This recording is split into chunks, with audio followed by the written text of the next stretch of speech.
So I wanted to go over one API, which is the most crucial. The others are just basic your request. I wanted to go check target because this is the key as to how you're going to check the third party health of the other parts are just set up and just basic testing your interface and all the crud. But in this case, your scheduler is going to go and check the target every 30 seconds and let you know is your third party web service up or alive. So what do you do first? In your target, you go and get your ID, right? In your list of targets hash map, your concurrent hash map, you go and get your ID. Let's do the logical flow here. And let's scroll up a bit to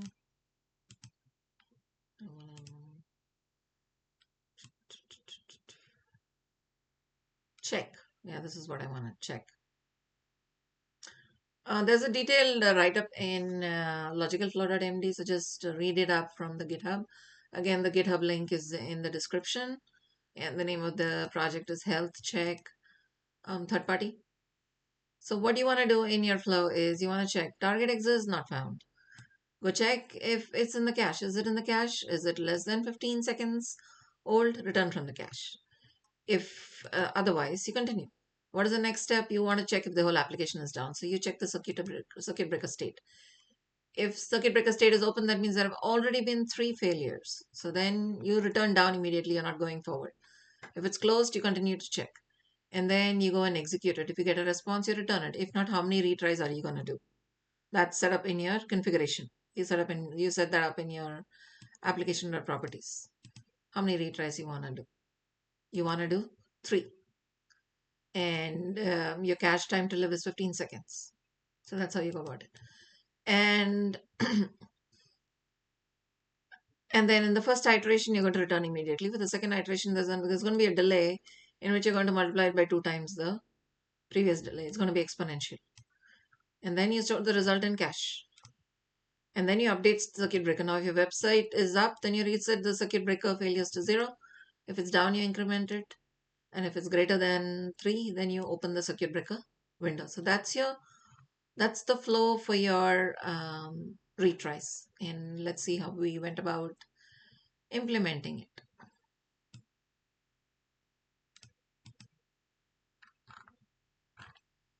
So check target. If you're checking in the hash map, it's null, return null. You don't have it. If target is null, return null. You don't have it. Now, otherwise, you go and check your cached. In your cache, you go and check your time to live. If your time to live is greater than 15, then you don't want it. You want to make a new call. And then in your circuit breaker, you want to go check if your circuit breaker is open. If it's open, what does it mean? It means you already tried to access it 3 times and it has failed. So if it is open, then what you do? You just return down. And then after that, what you do? Health check result. You want to attempt with retries. In attempt with retries, what do you do? Your retry attempts are 3. So what do you do? In the first thing, you go and get. You want to first get your max retries, which you can try. Say 3 in your case. Go and execute once. What do you do in your execute once is where you actually make the call.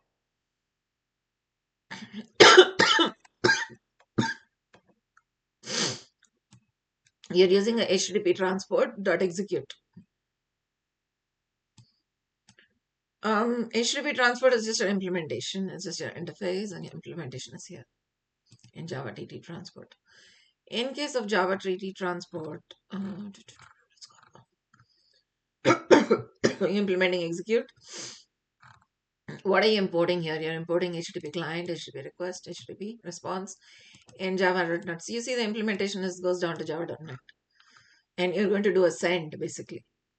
So HTTP client, you get a new builder and follow redirects, and then you set all your parameters here. You set your timeout, you set your content type, you set your headers, and then what do you want to do? What are the methods? HTTP methods: head, post, put, delete. You implement that, and then you have get, and then you have your builder.build, and what do? You send, and you get your response. So this is basically what happens. Is it's calling Java.NET in your background. If you go back to health check service, In your execute once, this is where it's, and then based on that, it calculates the latency, the HTTP status, the headers, gets your response, and you have latency. You have a lot of use cases which you test for. Slow response. So remember, it's a third party health check. You want to check the health, so you check for slow response, authorization failure, rate limit, HTTP error, non invalid JSON, timeout, DNS failure, TLS error, connection failure. Based on your exceptions, you have categorized into different failures. Now, for the actual to simulate it in Swagger, let's go to logical flow. To simulate it, you have a lot of examples here. Go in here, you want to check a healthy API. There's nothing untoward here, right? Your timeout is 3 seconds, but your threshold to mark it slow is 2 seconds. This is for your healthy API status 200. Client sends response to 200, you get 200, okay. It is your slow threshold is 2 seconds. Your latency, you've given it 300 milliseconds. So you get status up. Now you're checking a timeout test. In timeout test, what do you do? You're going to set the timeout to 2 seconds. And you're delaying it by 5 seconds. So it is going to fail on timeout. Then in this case, you start your server with 5-second delay. So definitely at 2 seconds, you're going to get a timeout exception. And then just to confirm that you're getting the actual error in this case. And based on that, you update the status. Now, in this case, error category is going to be timeout. Then this is your third example, DNS failure. You give a junk domain. And in this case, the domain does not exist. So you change your error category to DNS failure. Then for HTTP error 500, you know is an error. It's automatically going to throw an error. Response with 500 internal error.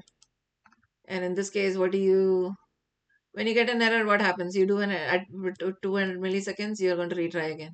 And the next time with the multiplication 400 milliseconds, you're going to try again. Total attempts is 3, max retries is 2, meaning 3 total attempts. Status is down, error category, HTTP error. You want to do an auth failure. Auth failure is 401 unauthorized. So in order to simulate that, if you get 101, it's an auth failure. You cannot retry this. So you have max retry set to 1. In this case, you say auth failure. 401 to 401, 403 is auth failure. In case of rate limit, you're setting it to 429. Retryable with backoff. You got to reset your rate limits. And then you go into invalid JSON, you're sending HTML. So your response, what it comes as HTML. So it says HTML is not valid JSON. And in that case, what you do, you capture it as invalid JSON. And slow API is when you set your timeout is 5 and you set to threshold to 1. And you're starting your server with a delay of 2. So it's your response is slow, so it's marked as degraded. And then for post with response body, this is a success. There's nothing you expect a JSON. So everything is okay. And response body validation. You're expecting a JSON, you're validating that. JSON passing is succeeding. So you say it's valid. So